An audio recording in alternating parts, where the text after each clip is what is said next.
right.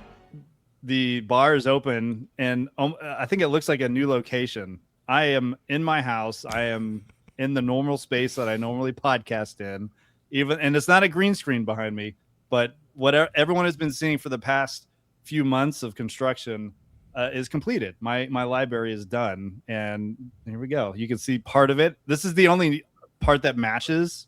Everything else is just a hodgepodge of, pun intended, of books everywhere. So it looks great behind me, but hey, the trio's here tonight, and we got some fun things to talk about. I'm Drake. I'm a pastor at Trinity Reformed Church in Las Vegas. I got 4 kids. I got 2 dogs. Another one on the way. Dog, not kid yet. Hopefully, we're praying for number 5. But we got a huge fish tank and a beautiful library. That's gonna be my 5th child. This library is my 5th child. Who are you guys? Go ahead, Brian. I'm Brian, and I pronounce library with an R. What'd I say? Library. Barry? Library. Probably just cut out. Oh, yeah, right. Just each time you've said it, library. That's okay. I like library better anyway. It sounds like you're eating berries when you go there. It's the flavor of Zevia I have tonight. Yeah. I'm a pastor at Trinity Reformed Church in Las Vegas with Drake, and I have 9 children. And that's going to be relevant tonight when we talk about children. And I am April Cato. I am not a pastor. I am a wife to 4. Well, I'm a wife to 1. Wife to 1. And a mother to 4. Whoa! Wait a minute. Multiple. Wow. I mean, I know the polygamy thing is coming back, but it's kind of a reverse thing there. We did do a podcast on this. We did do a podcast on polygamy, so you can watch that. No. I am a wife to 1 man and a mother to 4 girls and 1 child who is with the Lord. Amen. And that's me. Yeah. Married to 1 man. Yep. Yeah, 4 men, 1 child. Wait. Oh, that's very confusing. These are the best intros we've ever had. All right. So the topic tonight is kind of what we hinted at already. We're talking about, we're responding to a video from Abounding Grace, which is a Reformed podcast in Escondido, right, in California. That's he's I think he's like the teaching elder there. What's his name? The main teaching elder. Chris something. I forget. Chris It's Westminster Gordon? West. Chris Westminster Gordon. West. Yeah. Chris Gordon. Yeah, I think it is Chris Gordon. Chris Gordon, yeah. Yeah, he did it's a great podcast. He's on many good topics, and he had a guy from Bakersfield on, and they were talking about children controlling families, controlling parents, controlling the church, and the church really bowing to the parents who are bowing to their children, and how that is damaging both to the church and ultimately first to the family, and then through that the church, and really not only the problems with that, but then how to like alleviate it, how to turn that around. It's been a while since I watched it, and I remember it was a really good. I think we'll probably post a video on this podcast so you can watch it. But we want to address that tonight, and kind of flowing from that, maybe even talk about education, because those two things are linked together. But generically, that's what we're going to talk about. So take it away. It's all April. It's all me. All right. I guess, well, the first thing for me, since we're tying this to education, is that I think that we have a fundamental problem with the way that we educate children, particularly. And I think that that's part of why we're seeing a lot of issues in the church. And particularly, you see this difference between what I would call and what has been called poetic knowledge versus scientific knowledge. And both are valid, both are good. So you have, for instance, poetic knowledge would be having a true experience with reality. So people, particularly, this is important for children, that when they're learning about things, they're actually going outside, they're experiencing nature, they're experiencing the wonder of creation. And that's how they're getting their first taste of God's world. They're shaping their affections and their love for the things that God has created through an actual experience of those things, versus what we've been forcing down to children in the modern age is a more utilitarian way of thinking, which is all scientific knowledge, facts, the breaking down, dissection of things, and that we're teaching that to children before they have an experience of reality. So, for instance, there's a scene in the Charles Dickens novel Hard Times, and that book is pretty much about these kind of educational problems. And you have a young girl who is the daughter of I believe he's a circus horse trainer. And so she has a real living experience with horses. She's been around them, she's cared for them, she's ridden them. She knows what a horse is.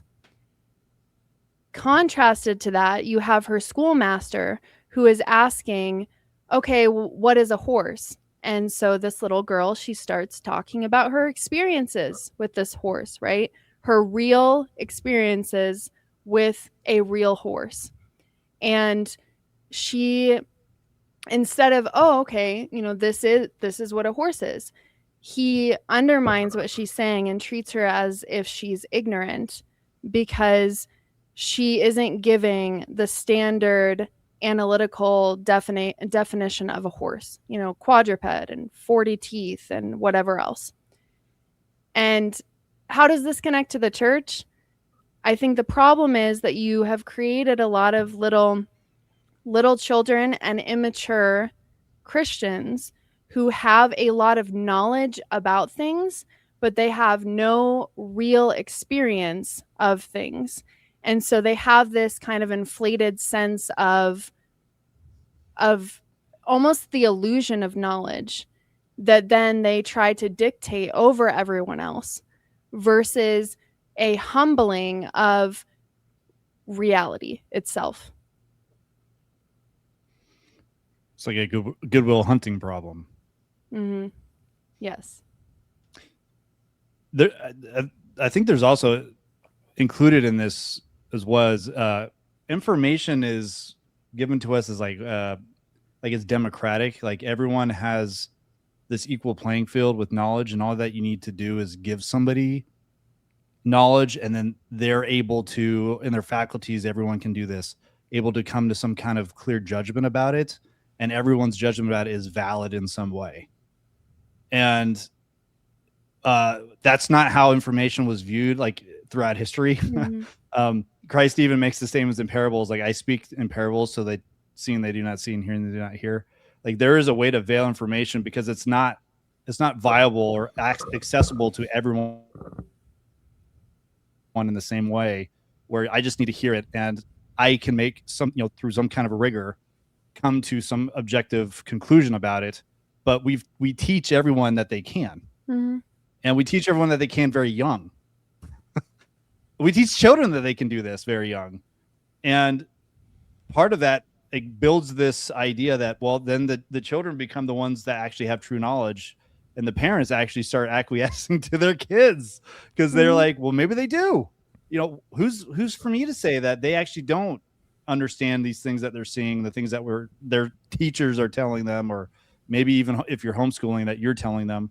And they start becoming arbiters of knowledge because we've taught them that they are arbiters of knowledge.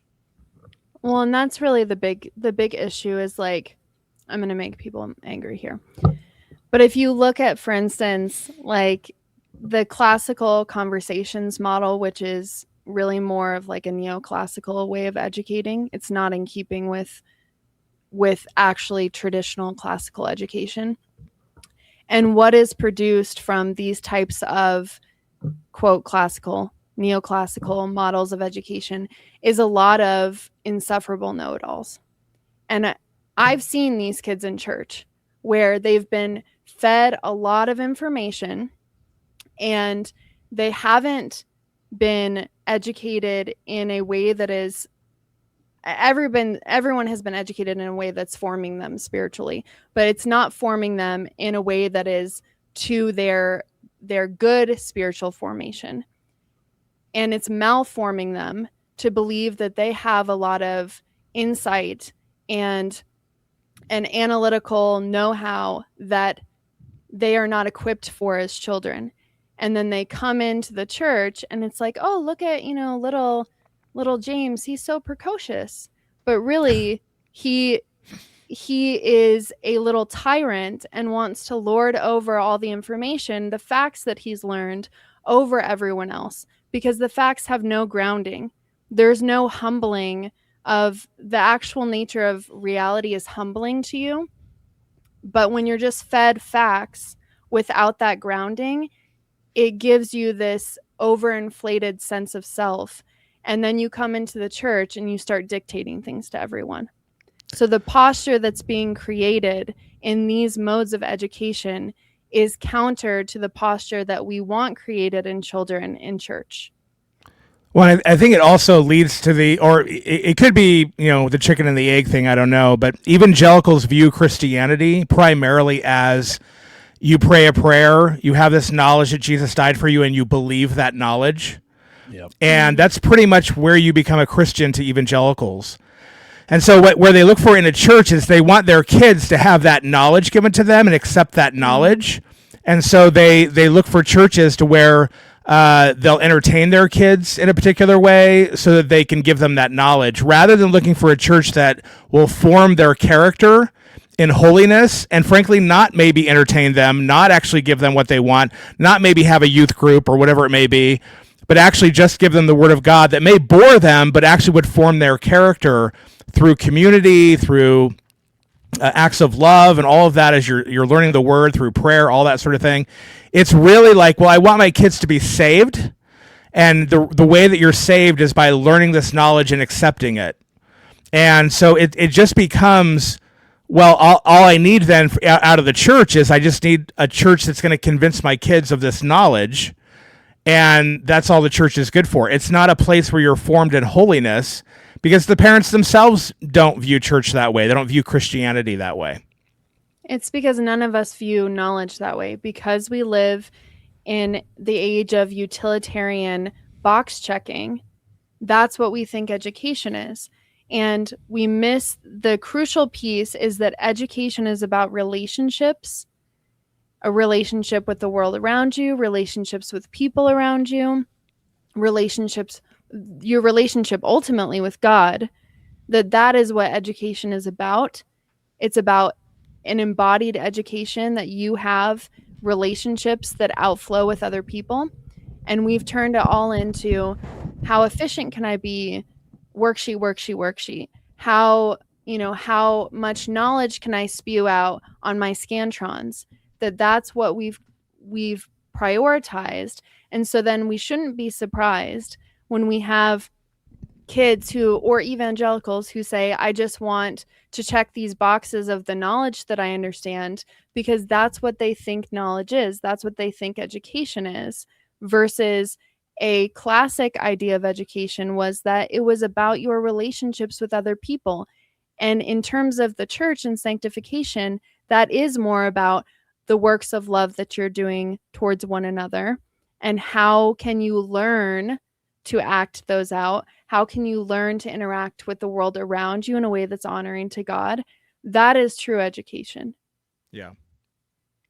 Yeah, our modern idea is really set up for making people not good people, but making them committed to the system, committed to, being good workers and all that sort of thing. It's not really to form their character so much. And in fact, if you look at it, it's really to break up the family.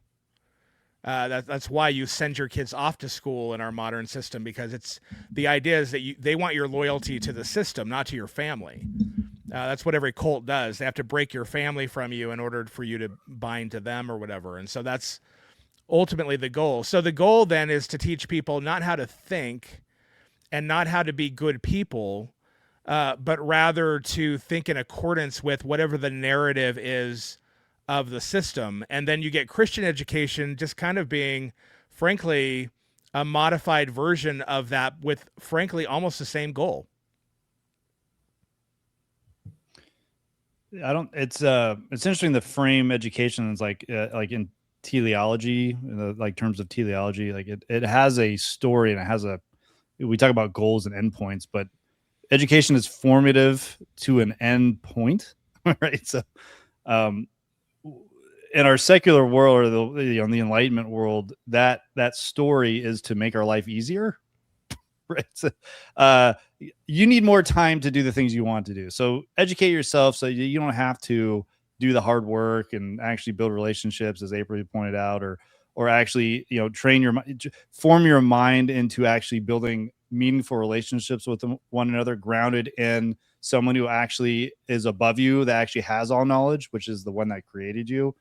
Right? So it's like, oh, I need to attain to the knowledge of the one that made me. I'm a particular thing to interact in the world in a particular way, and true knowledge and true understanding and true education needs to be framed in that understanding, rather than this dumbed down materialistic enlightenment view of education, which is do so it gets easier for your life, and if it doesn't make it easier for you, don't really worry about it, move on to something else. And you see, Brian, you pointed this out, this plays out in the church. Well, you need the churches that will make it easiest for you to assimilate this information, or at least whatever's most important, which would be, Jesus saved you, a long time ago in a galaxy far, far away. And then, go ahead and rule the world, kid. And, those are the kind of churches that people look for. If knowledge is ultimately the goal, then with the internet, children have become gods.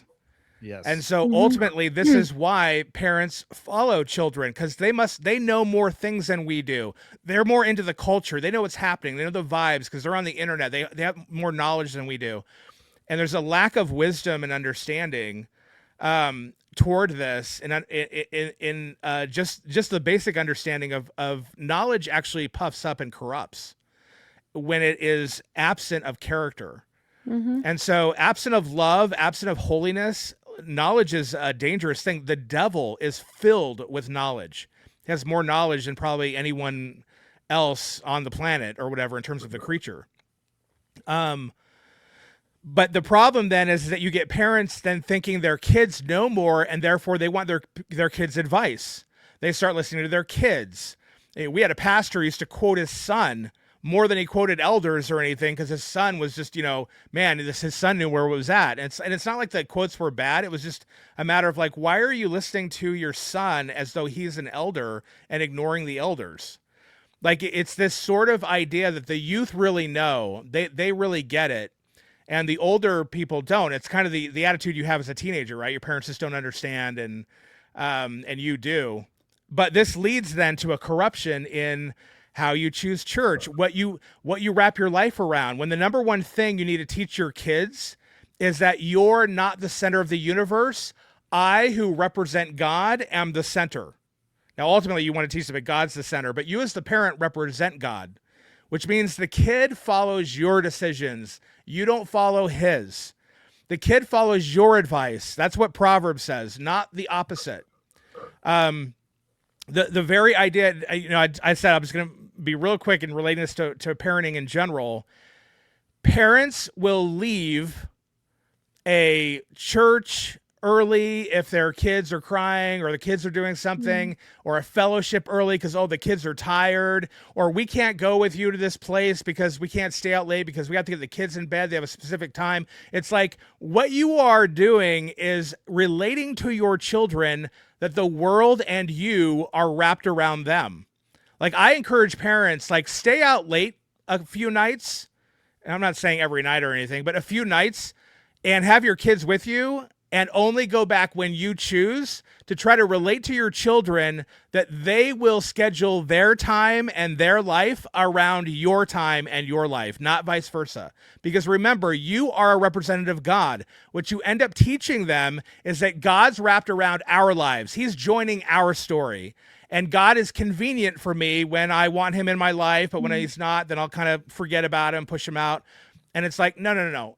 we are to wrap our lives around God, and therefore you as a representative of God, as a parent, need to wrap your children around your life. And that means you choose where to go to church as a grown-up, big boy, put on your pants adult, and you decide that this place is a place that's going to teach us in holiness. It's going to bring us to the ultimate goal of the love of Christ and the love of Christ's people. And it might be boring for the kids, but my kids need to learn to be bored anyway. You're not going to be formed through entertainment. You're going to be formed the bad way through entertainment. You're not going to be formed in holiness. The gold is after you dig down deep. It's not on the surface.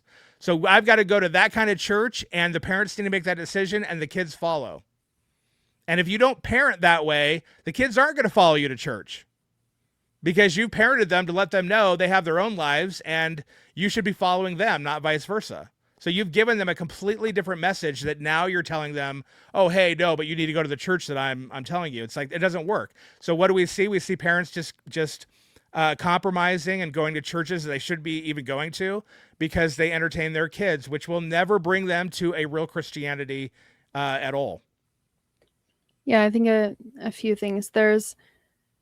If your kids are bored in church, it might help to look at what's going on in your home, because if you're letting your children spend all of their time engaged in, attention sucking screen time, and you're not challenging them with the books that they're reading and the things that they're engaged with at home, then of course they're going to go to church and be bored, because you've created this huge dichotomy between what home life looks like and what church is like.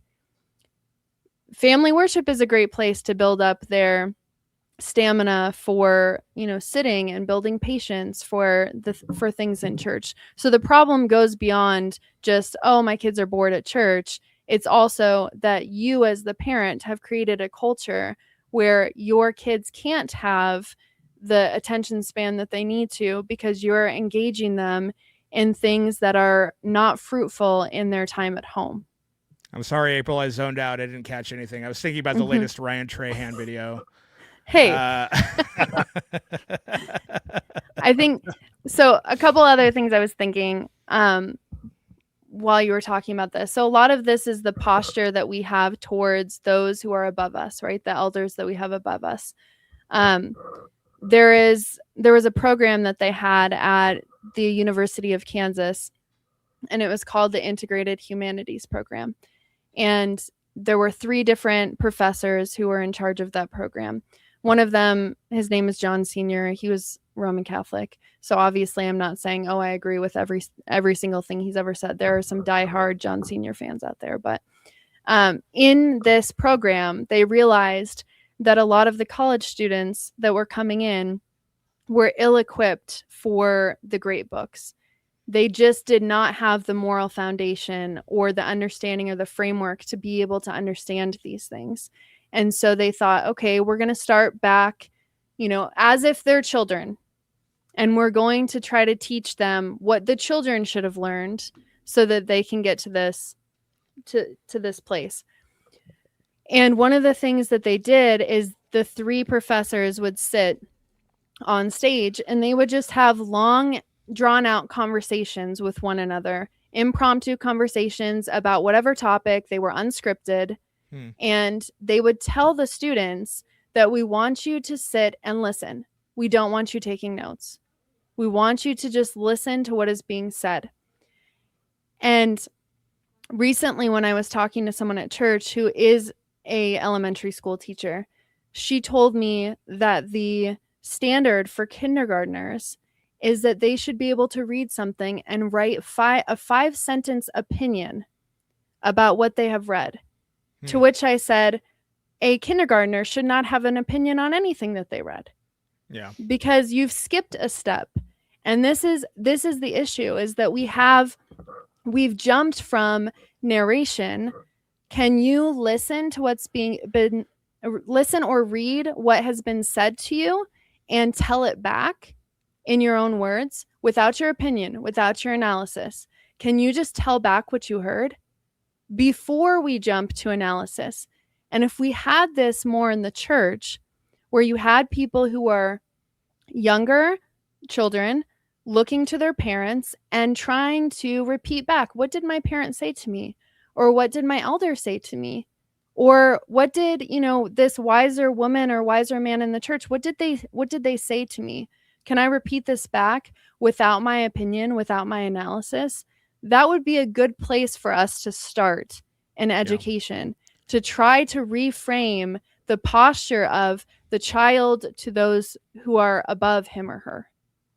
So if the goal is knowledge, I don't need to listen because I have the internet now. So if the goal is knowledge, then yeah, the listen part is skipped over. And ironically, then the knowledge is not understood. And this is the problem in the church, right? We see this all the time. People think, I have an opinion, therefore I should be heard.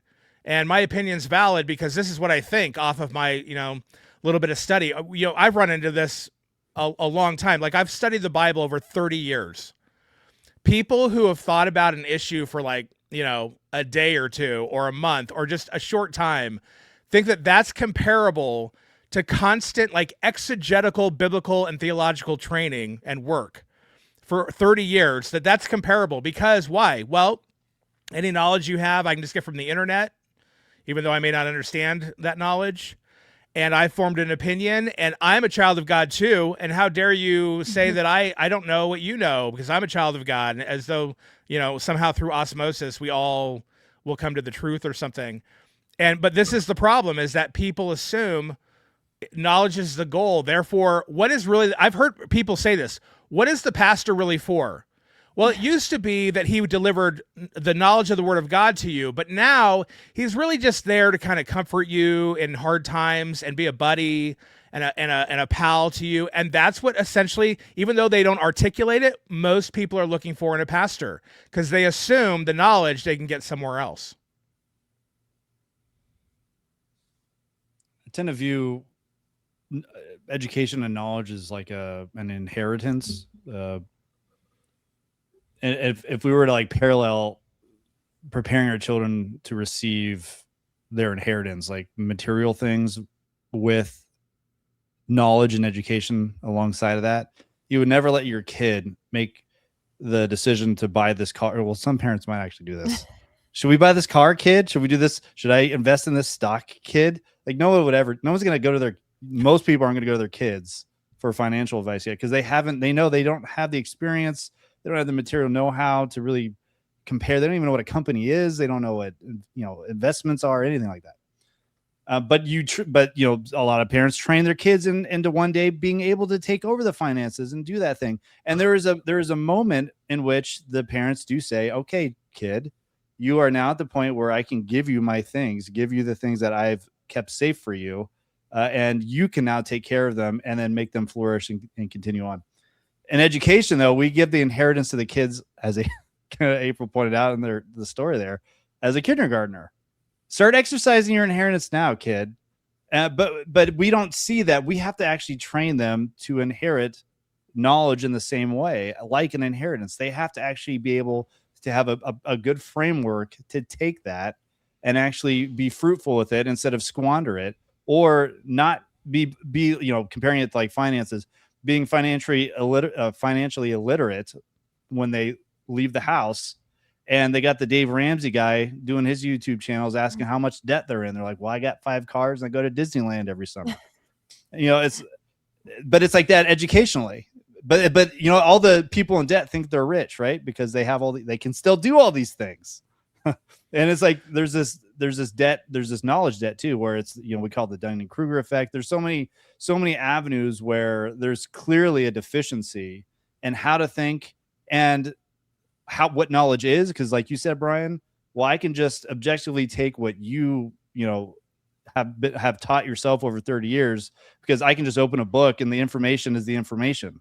I can absorb it the same way you can. Yeah. And it's like, wait, does God not work with people through both what they're reading and what they're experiencing through? There's a lot more things than the objective words on the page. Well, even the misunderstanding of knowledge as facts I can read about. Knowledge is not just knowing what's true, it's knowing why it's true. Yeah. And in doing so, I have encountered so many people who, again, they've got their checklist, like April was talking about. I'm a Calvinist. I'm not dispensational. I'm this or that. But they have no understanding of why the things are true that they check off, or the things they reject. They don't have no understanding why they're true, what they're for, because there's no wisdom with the knowledge.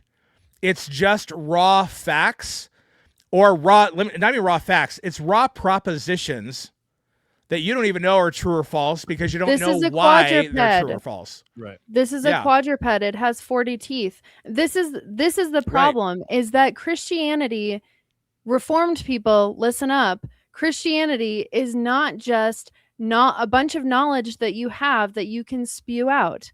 Christianity is also about your relationship with God and your relationship with others. And you can't read that on the internet. Yeah. You have to experientially live that out. Well, and the problem is the parents are doing the same thing, right? So because they no longer view the church as a place that they should get their knowledge, because they have a misunderstanding of knowledge.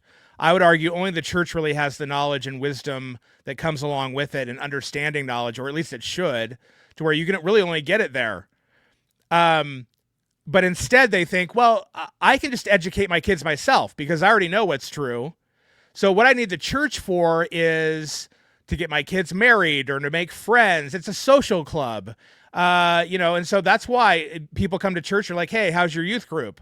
Or I need to get my kids excited and entertained so they can hear the basic gospel message of the facts of Jesus and accept it. So how's your music? Because that usually will like stir people up to accept the message. And so they care about music, and they care about like the youth group, and they care about all the things that should be the outworking. I mean, not youth group, but you know what I mean? Like the outworking of true knowledge. And instead they've replaced true knowledge with it because they think they already have true knowledge. They actually think they don't need the church, which was the very reason the church was given, was to give a knowledge of the truth in order to mature the man of God to a man of love in the end. He takes on the fullness of Christ in that regard. That's the entire reason the church was given by Christ as he ascended. And now it's a social club because you think you can do that on your own at home, because you think you have knowledge because you opened up a couple books or something. A good example of this in our church recently is, we have a lot of new Christians that either, were just straight up atheists, unbelievers that have come to faith, and they're navigating this swath of like knowledge and information, right? Church history, this, da da da da.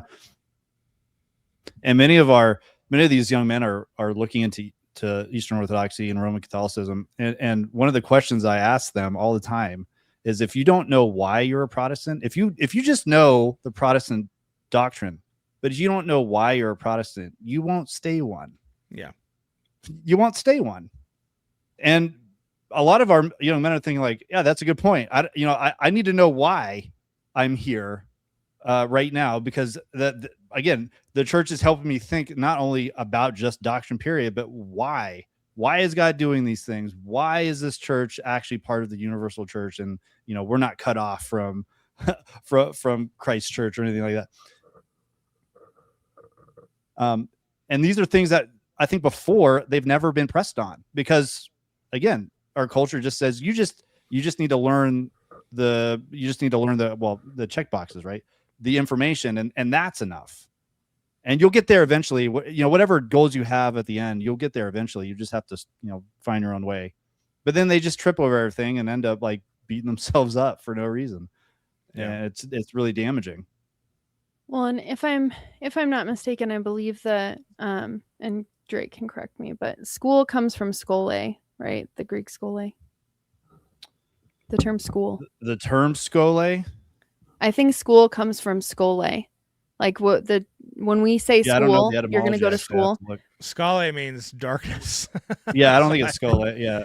Maybe like, is there a Latin word that's scolia or something? Is there like a Latin? No, there's and I don't think it's like biblical Greek, but there's there's a Greek word that is skole that means like contemplation. Oh, okay. So when we have this idea of school, we think, right, that it's utilitarian, but we're missing in modern education, we're missing the contemplation. And so when you guys are talking about the why, that really is the contemplation, that we've taken knowledge and we've separated it from contemplation. We don't think that there needs to be any like marination time, right? If you're a child, your entire childhood should be you contemplating the things that you've been given, right? Not analyzing, but contemplating. Well, and I wonder if I wonder if our modern system, because you don't even have to retain the knowledge anymore, right? It's really about jumping through the hoops, because our society taught us jump through these hoops, get these degrees, and you get this job, and then you can dump graduate into life. Right. And then the information is not important. And especially in the internet age, it's not, because I can just pull it up anytime I want. So I don't really need to remember it. So now, not only am I not contemplating the knowledge, I'm not even retaining it really, but I have this arrogance in thinking that, oh, I learned all this stuff. I have these degrees, or I've read these books, or I've been here or there or whatever, and I've learned this. And it's like, right, but like, how does the young man keep his way pure? By meditating day and night on your law, on your word. It's a contemplation of these things. I used to tell people, so I had deacons who were like, how can we quantify the work that you're doing as a pastor? But that's what I'm talking about. Right. Like how, and I'm like, it's not a job to where I'm going to have a stack of paper at the end of the day. If you watch me during the day, I'm sitting in a chair thinking. It looks like I'm doing nothing. But it's like, that's the life of a pastor. You do your study, and then you ponder and think about how this relates to your people and to the world and all of that sort of thing. That is what education is. Education has to be connected to restful contemplation. Yeah. If it's not, then you're basically dehumanizing yourself. You're trying to treat yourself like a machine where it's just input in, output. Input, output, input, output. That's what our modern system wants. You're not a machine. You're a human. The Matrix. Yeah. Yeah. It wants a machine that goes to work and doesn't question anything. It just goes to work. It doesn't want a holistic person. It wants, and that's where this mindset came from. It's like, oh, well, how do I quantify, maybe we should have this was literally said to me, maybe we should have a punch clock where you're punching in and then punching out. And I was like, dude, I'm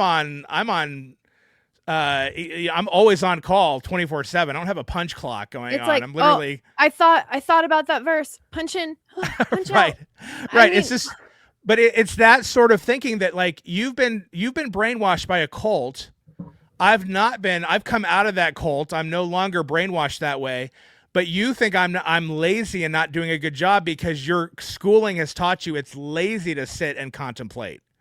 It's what's not lazy is get to work, go produce for the factory, go get this done. Like that's not lazy. You're lazy by sitting around and thinking. This is literally how modern education has been constructed. It was literally constructed in a way to make worker drones. That's not a conspiracy theory. That was the intended goal. Oh yeah, of our modern the whole industrial system. revolution. Yeah. Yep. Ironically, April, scole means leisure or free time. Yes, but not leisure in the sense of. Well, in attic it would be because the males would be the ones that would be educated, so that they would only do that in their free time because otherwise they're like in their gymnasium, symposium, stuff like that. But again, we think of leisure. We think leisure and rest means I'm sitting in a lazy boy binge watching a movie or I'm emptying my mind. That's not what leisure meant in that time. Yeah. Well, we have a problem. This could be a whole nother podcast, obviously, but we have a problem and I think we've said this before, that we think life is about leisure and then you kind of work on the side. Yep. Whereas life is primarily about work. But you have leisure on the side. But work should not be just producing product that people can see. It actually should be, I would say most of the work that you need to work on yourself and in your family life and all of that is actually inward. It's not Skole. outside. Yeah. That I really truly I don't think it. I think the word does mean. I think it's getting into this idea of you need to be actually thinking and contemplating what's happening, right? You're not just like off wrestling with the guys or whatever. That's not the context that they Wrestling live with in. the guys. What do you? I'm saying in the context of ancient Greece. It's not like Oh they're yeah, like, yeah. hey, I need to have some skole. Let me go down and wrestle with my pals. Like that's not No. the Skull is context. what they do after they wrestle with their pals.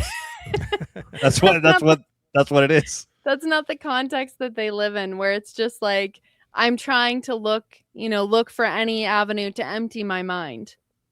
Well, they would. I mean, for the Greeks, like all of that is strength in their mind. They wouldn't see. They see everything that they were doing is in furtherance of that thing. Right? Yes. So like Skole is a really a time to kind of like syncretize everything. So like, and you see this in any quote unquote like genius. When we see someone that has like a genius, spark of genius, it's really someone that's able to take what's around them and then they contemplate it, and they're able to syncretize it in ways that are actually helpful to everybody else. Yes. And it's understandable, integration right? of knowledge.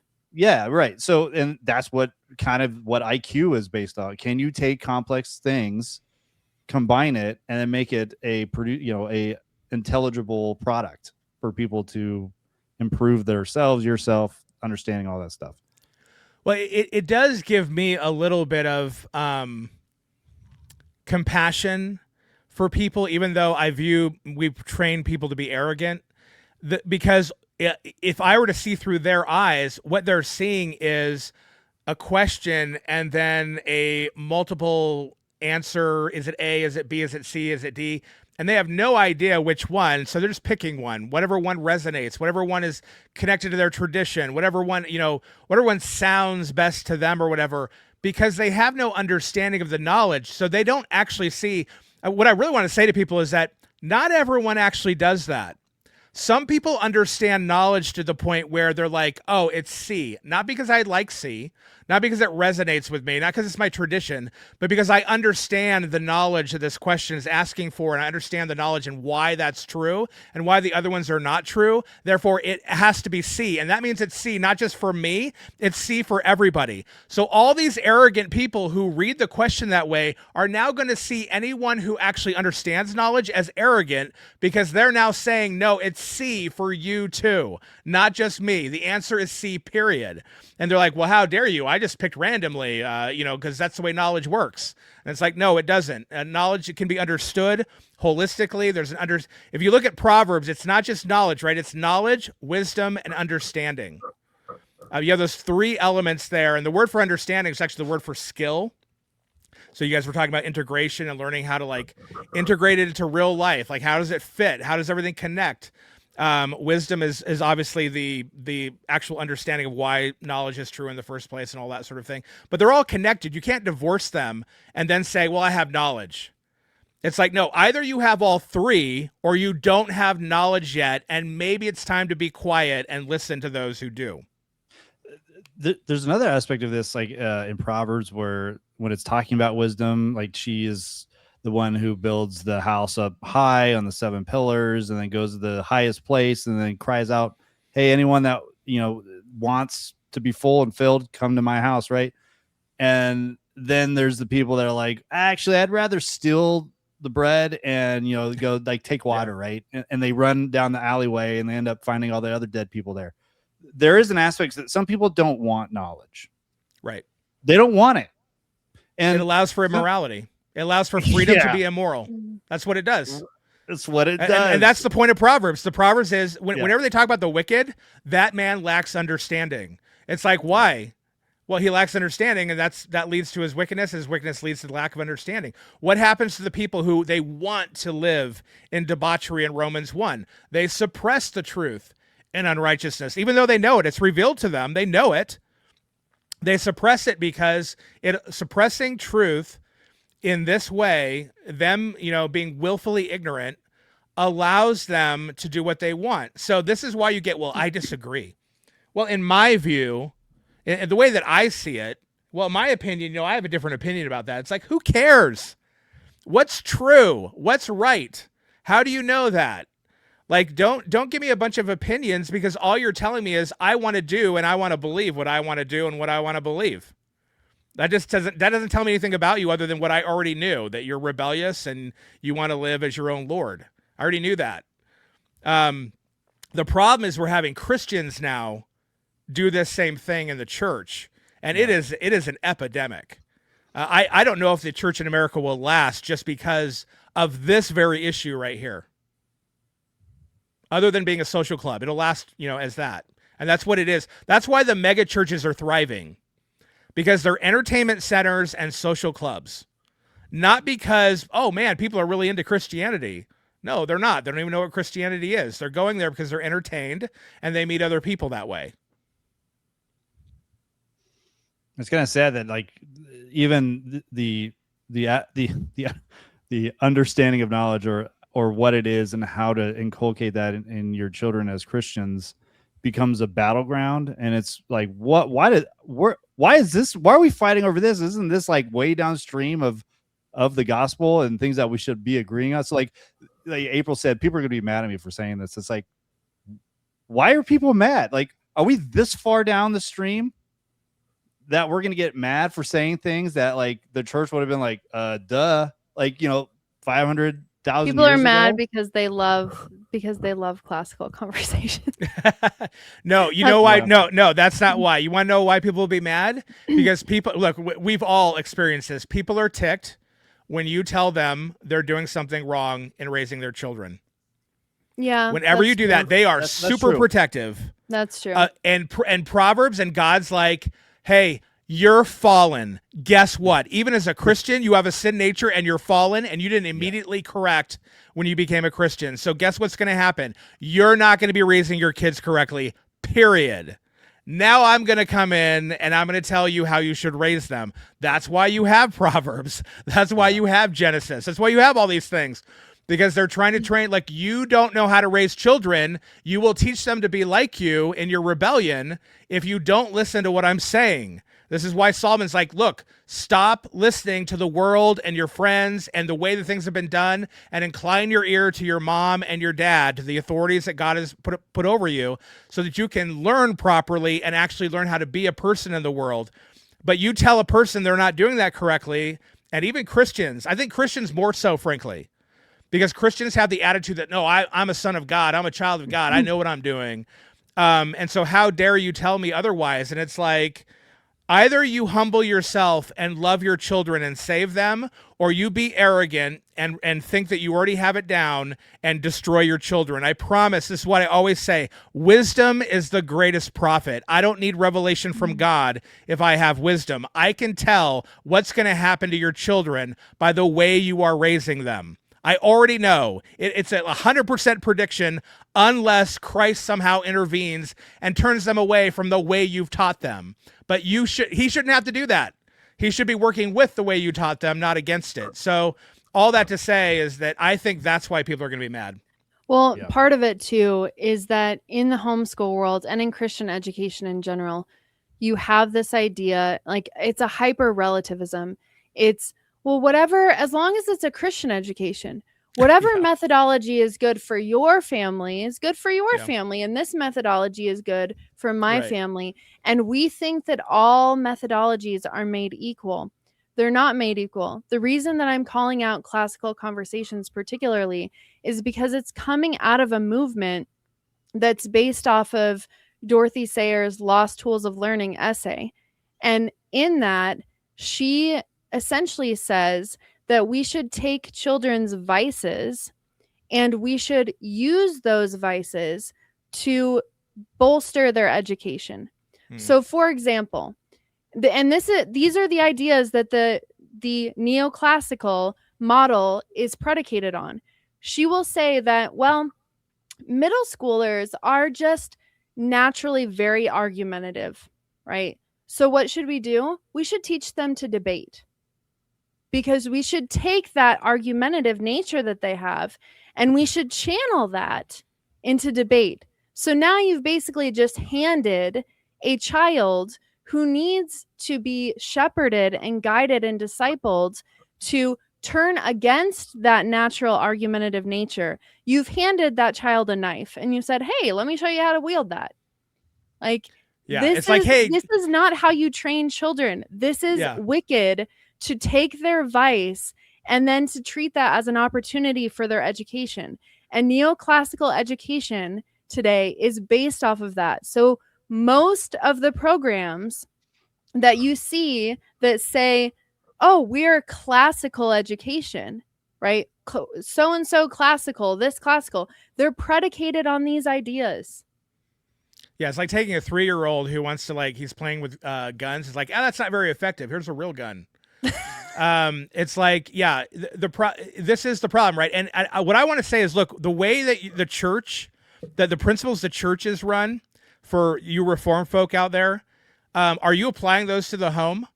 Because if you wouldn't go to a mega church, which is built off those principles, by the way, taking people's vices and then trying to use them for spiritual purposes. I don't know if this is obviously an extreme example, right? But the church that uses like movies and it reenacts the movies on stage, but then has a Christian tilt at the end or something. Yeah. It's that sort of ridiculousness that philosophy is built upon. If you would say, no, you should just have the word of God, it shouldn't be built on the vices of the people to communicate the word of God to them and to form their holiness and all of that, then don't do that at home either. Like, your home should reflect the church, not be the opposite thing of it. I think this is a benefit too. Like, if somebody, because a lot of people aren't going to do the research of the educational like philosophy behind curriculums, right? So they're going to see classical conversations. They're like, old school, let's do it. Because they want classical education, and they should. The word, and they should, right? That's not classical education. Right. That the help being in a church together, and this is one of the things that our church thrives doing, is that our families don't educate independently. Like, we are talking, the moms are talking with one another, what are curriculum, and we're like trying to fence each other and guard each other, not like fundamentalistic, like, oh, your classical conversations, your kid's gonna be damned at the end of this curriculum. But it is right, but it is protecting each other to see, like, this is their philosophy. You need to be careful because it's actually going to encourage them to actually use their vices rather than train them to, like, you're gonna have these sinful desires. You need to actually the hard thing with moms, it's setting them up for apostasy. Yeah, it actually is. And they're starting to see this now, that kids who have been trained in this neoclassical way, they actually, a lot of them are becoming apostates. Yeah, no doubt. That's that's the natural trajectory of this. Yeah. The problem that I have had in having conversations with moms of all different varieties is that it always comes down, and not trying to be mean, but sometimes it feels like moms just want to find the easiest way to tick the box. Yeah. And so their pushback will be, but what I'm doing is working, right? It's effective. My kids like it. And it's frustrating because of course your kids are going to like things that are bad for them. They are, and you're going to have to steer them away from those things. Now, I'm not saying your kid should hate the education that you're doing, but right. if you know nothing about the underlying philosophy of what you're doing, and your only benchmarks are, well, it's working and my kid likes it, you haven't gone far enough. Well, and the dads need to get involved in this so that they know what is being taught and why. We need to break it apart a little bit and say, look, if you're talking about your kid really loved reading Homer, then great. Right. You should have your kids read Homer. Yeah. If you're talking like what we're talking about is the mentality that's the sum total of your education. Yeah. To where, like, you can integrate still what classical conversations does, absent of the vices garbage, and just like take their curriculum and be like, oh yeah, these are good books to read, and have your kids read those books. Yes. Mm-hmm. But But the issue becomes is people are going to argue, well, this is a whole lot better than public school. And it's like, yeah, if you send your kids to public school, you'll probably have more apostates there. You're right. But this is really a difference between you drinking, arsenic and eating Crisco. Like eating Crisco all day is better than drinking arsenic. You're still killing yourself. It's just more slowly. So how about we do something that's not killing our kids at all? That'd be fantastic. Let's go to a Christian education rather than a classical education, which, by the way, is attempting, even though it's not really even doing it, but it's attempting to actually root it in a pagan system with pagans who don't have a Christian worldview. This is what I never understood about classical education, because they're like, oh, well, it's medieval education. It's like, yeah, it's like Renaissance education and they were trying to root it in the pagan systems of Greco-Roman philosophies. Let's not do that. Let's go back to Proverbs and look at what knowledge is and what education is and educate our kids in that way. And until we reach the goal of Proverbs, until we reach the goal of Ephesians 4, let's not say we've educated our kids properly. This is a problem even in the Reformation. I think it's Tyndale. When he went to Cambridge and he was learning Greek and Hebrew, he was like, why am I learning more pagan Greek than I am reading? The school wouldn't let them read the Bible until they have finished reading all of the pagan works, because, well, they like elevated scripture, but you got to really know before you put your fingers inside the scripture. Yeah, this is why so many clergy didn't know the Bible. Yeah. So Tyndale's like, this is insane. Like, I know I could read all this stuff and I've never touched scripture before. No wonder all this crazy stuff's going on. Yeah. And you're like, oh yeah, this is what's happening to, like with the Christian conversations. Like, people have good intentions, right? The school's like, well, we don't want people misusing the biblical Greek, and that's a good intention. But it ends up turning people into pagans anyway because they don't know the scriptures. Well, we always bring up the fact that the reformers did church discipline because they realized that reform was necessary for it. But we don't really point out, but what they mean by that, the reason why it's necessary is because you need to discipline the clergy out. You need to get qualified clergy, because if they don't actually know the Bible, they have not been trained correctly in actually knowing scripture, because they've been trained in all this pagan stuff and whatnot. This is why you have like naked people on the chapels, right? Because it's like, oh, that's probably all fine. Because nobody really knows the Bible. They realize Reformation can only take place once the clergy are disciplined. The bad clergy are disciplined out. The men who are not qualified need to get out. The men who understand the word of God need to get in. And then you're going to actually have Reformation take place then. But without that, you don't. And it all stems from the fact that they don't have a real biblical education. They have a pagan education, which obviously then leads to pagan ideas and folk religion. And that's exactly what you get throughout the Middle Ages. Let me, I think I finished my point earlier. I can't remember. Something came up, but I want to say, like, our church thrives with the mothers because they're trying to do the right. Like, they're going to accidentally pick things that probably aren't the best, but because our moms are like talking to one another, like, we're guarding one another against that. And I think if you want a healthy church, if you want to break out of this like educational cycle that we've been in, you got to be vulnerable and maybe tell yourself, I might be doing things wrong and I might need some help to do it right. Yeah. It's there needs to okay. be humility. Yeah, that's really okay. And there needs to be boldness on those who are afraid to offend, which most women are. Most women are afraid to offend. Right. But even like that's true with parenting as well, right? Like, it's okay for you to say, like, hey, this is going on with my kid and I don't know what I'm doing. Yep. Please, none of us let's be honest. Every time my kid gets a year older, it's the first time I've encountered that age. And that's true of every parent. So I'm like, it's almost I don't know what a 6-year-old needs in this and a 7-year-old, and I'm going to need help from people who've been there. But I think it's it's almost like a feeling of public shame, because if you go on the internet, there are Facebook groups and there are people asking questions till the cows come home because it's not their public group. Yeah. Like they're asking questions like in these specific forums, a lot of times anonymously.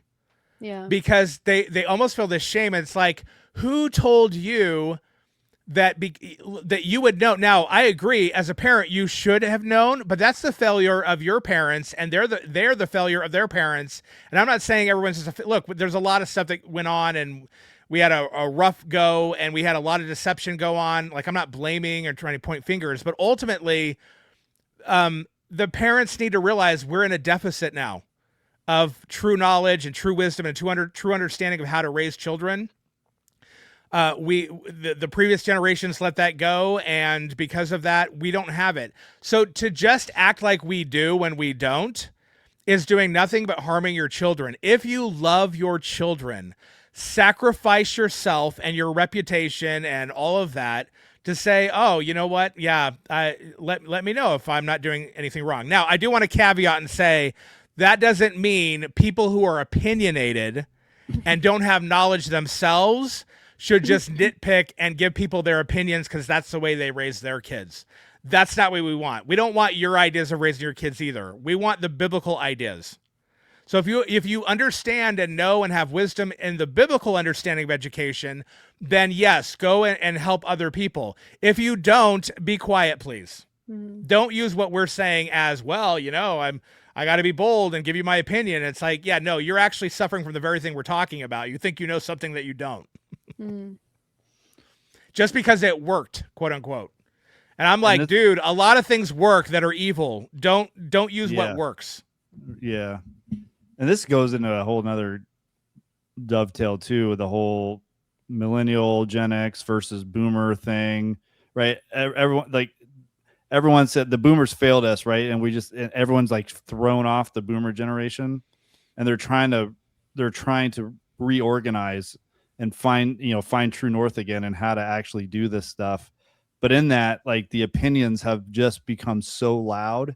It's the opinions that are the loudest versus the few that are actually wise and can actually train these people that are trying to do these things.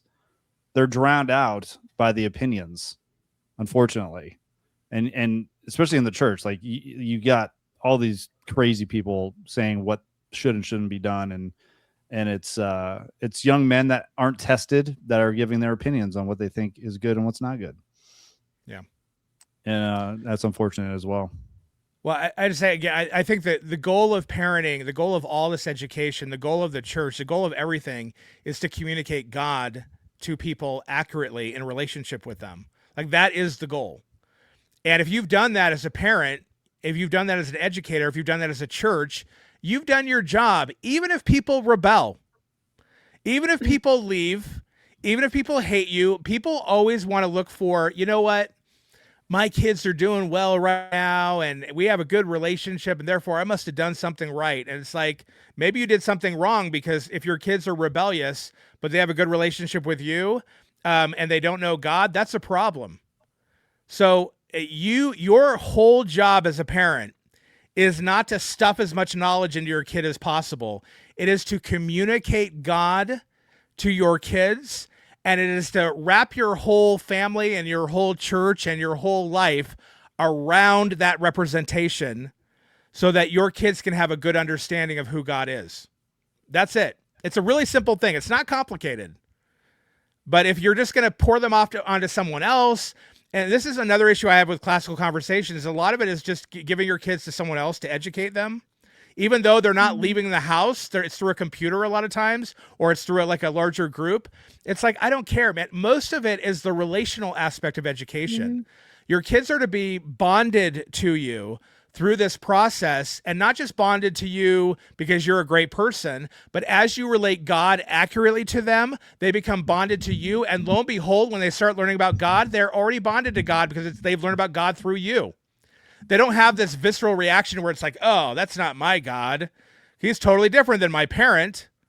It's like, well, yeah, I mean, you have parents who act like the devil and their kids look like they're great and they have great relationships with their parents now. It's like, who cares?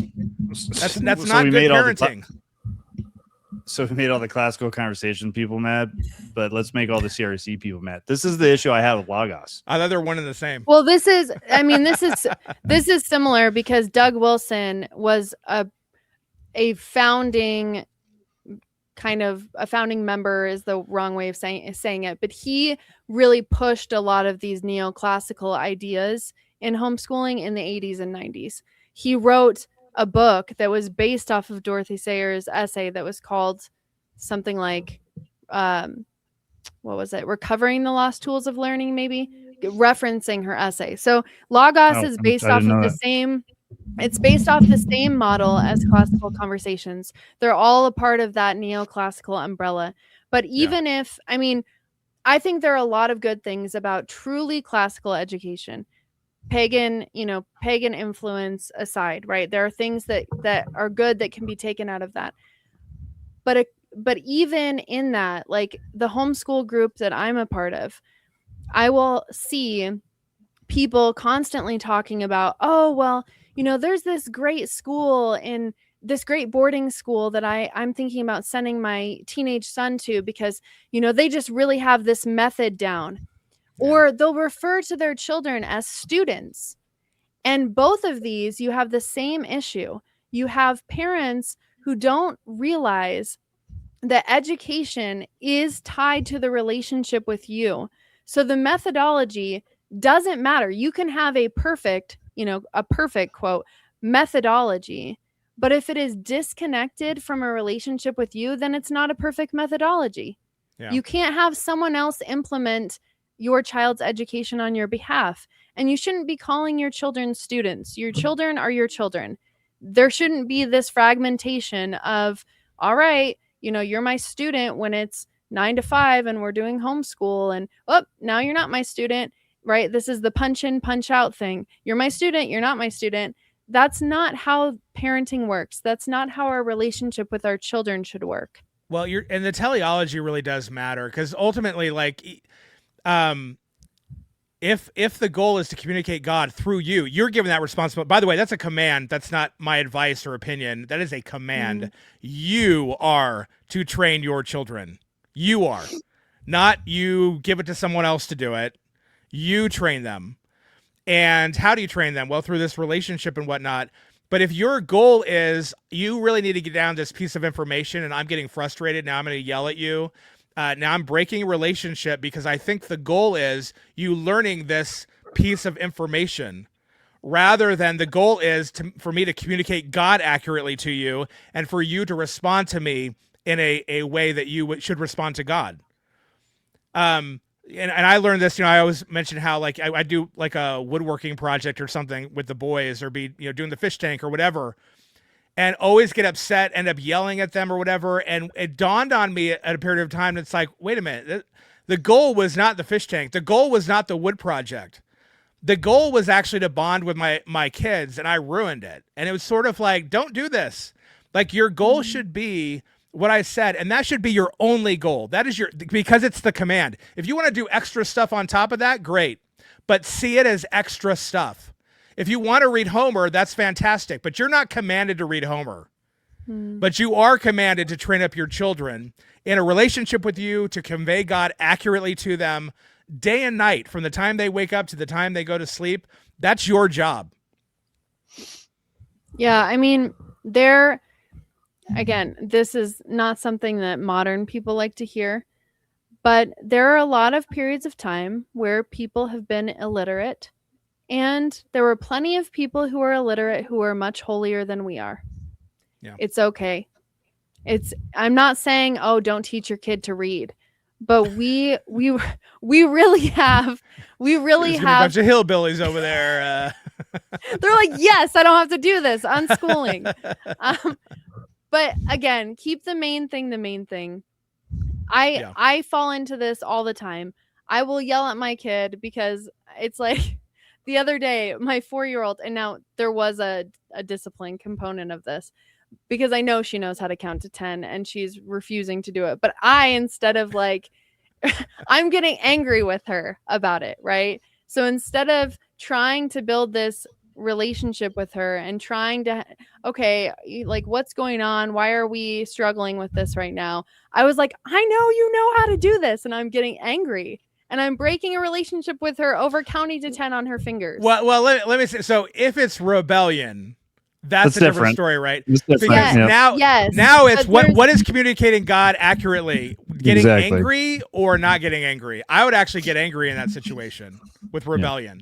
Yes, but again, this is like before I even had, and I know it was a rebellion after the fact, because after the fact, when she had calmed down, I asked her, I said, "Did you know and you just didn't want to do it?" And she said, "Yes." But prior to that knowledge, I was already yelling. I didn't even know what had happened, and I'm already yelling and upset with her. Yeah. Which is like, okay, I didn't need to jump to that, not even knowing what's going on. Well, because again, we've been trained this way. Like, even though I'm able to articulate this, the goal is this or whatever, we've been brainwashed to think that's not the goal, because secular education doesn't care about God, doesn't care that God's communicated. It's about you becoming a God, or at least believing you're a God as you become a slave to the system or whatever. Like, it's not about communicating God at all, or getting a right reaction from the students to God or anything. So we've been educated this way. And so now we have to catch ourselves constantly. Wait a minute. The goal is not to fill my kid with information and make him a drone. The goal is to communicate God accurately, to make sure he's responding to me as he should respond to God correctly. And that's it in a relationship with me. I don't have to do anything else. All the other stuff is my choice. I can choose Homer. I can choose Gilgamesh. I can choose, whatever, Shakespeare or something like that. Don't choose a modern novel, but but I mean, I can choose whatever, because that's fine, because I've got the core down. And the problem with, I would say that the biggest critique of all these things is that core. That teleology is wrong. And because of that, I don't care that you throw Jesus in every other 2 sentences. Who cares? Yeah. And just to add to your statement about training your kid to be a god, we live in a very competitive world. So you don't only train your kid to be a god, you want them to be a better god than the kid next to you. Than everyone else's God. Yeah. Yeah. I want my kid to be Marduk. You want to be more. So then you start competing with like your church, like your fellow, like your church family. You're like, in the pantheon of gods, my kid will be Zeus. Well, because ultimately, so if you look at it, what is it? Is it really a love of the kids that you want them to be better? No, it's a love of the parent. The parent loves themselves. It's just it's your own pride. Right, it's your own pride, because it's like, look at how good a parent I am. Look at how well my kids are dressed. Look at how much my kids know. They're so great. Aren't they great? And it's like, I don't know. Do they love God? And are they responding to authority and God's authority well, to where they actually know who God is accurately, because you've communicated that? Because if not, I don't give a rip what your kids are dressed in. And I don't give a rip what, that they can spout off Gilgamesh or anything else. I don't care. That's why I said there were a lot of illiterate people in the course of history that were holier than we are, because the holiness matters more than the literacy. Right. What's hilarious, because those that didn't know how to read memorized scripture, and we're all too stupid to do this. Drake gives us like 2 verses, and we're like, Drake, how are the kids gonna learn these? Yeah. Well, again, I just have my phone, right? I don't need to retain the knowledge. And it's like, no, you really do need to retain scripture, because it has to go in you and become a part of you. It's not like the knowledge you learn on the internet that you can forget 2 minutes later. Yeah. Can I read? That's funny, because I have a lot of the Odyssey and Iliad in my head right now. But I'm like, I like it. Are you reading it because the movie's coming out? No. Well, no, I'm learning to sing it because it was. Did you ever read the testimony? I think it's Jerome. Yes, with Cicero. Yeah. It's like, you're a disciple of Cicero. I think about it all the time. I was like, I'm not the Cicero level yet. Dude, that was so convicting when I read that. Not that maybe it was Christ speaking to him, maybe not. I don't know. Maybe it was only the Holy Spirit through his own conscience. But ultimately, it's like, be real careful of that idea. That's always stuck with me. Yes, and me as well. And I will say, like, Homer doesn't excite me. I only do it because I just want to be able to read everything else better, right? So it's just like another. To put it in the modern terms, it's content, right? To make me just recognize words easier, and unless it's Stole or something. Skole. I was like, I haven't even seen that one yet. But Sounds like tobacco that you chew or something. Skol, it does kind of sound like that. it does, yeah. Skole is Skull. just because it's like a word that's used a lot in classical education because it's the connection. Must be a with school. patristic thing. Well, scholastics. That's where we get scholastics from. Yeah. Right? Scholar. Can I read the verse that you're talking about, Brian, before Yep. we go? Deuteronomy 6:7. You shall teach them diligently to your children, and shall talk of them when you sit in your house, and when you walk by the way, and when you lie down, and when you rise. Seems like that's pretty much all day.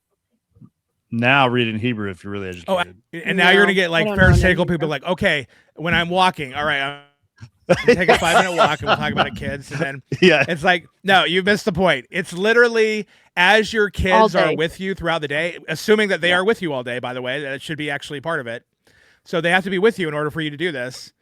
So maybe don't send And them off that to you're actually boarding teaching school. them constantly. Yeah, bad idea. Bad idea.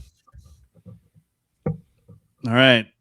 All right, I think we've exhausted. See, we didn't Did we have to get go our too long. point across, people? I hope so. I'm gonna guess. we And lost- another thing. Yeah, another. We lost 5 from this one. Yeah, let's count. How many Five. people are we going to lose based off of how many classical conversations? I will don't know. I think we've trimmed a lot of people who are like thin-skinned. Like you have to actually be pretty thick-skinned to stay with us. Yeah, So I think we've gotten Yeah. probably most of our people are probably thick-skinned. We might lose a few because they're Yeah. newer and they're thin-skinned or whatever. But we lost some EO. hopefully, We lost like hopefully this 3 is EOs. helpful to people. We're trying to help. Like I know. want your kids to do well. I'm not trying to say, oh, you have bad kids or your parenting's bad. I'm trying to say like, hey, you're going toward a cliff. Correct. So you live and your kids live. And I do want your kids to know how to read, just so we clear that up. But not doing math. No 'cause math is confusion. evil. All right. Well, thanks for watching. Hopefully we'll be back next week, all 3 of us. But if not, we'll when the Lord wills, we'll be at the bar again. So thanks for watching. If you want to support us, hit the like button, post a comment, or you can join the Patreon. We haven't talked about that in a while, but it's there. So if you want to help us, there you go. But until next time, Erosete, peace. Bye-bye. Bye.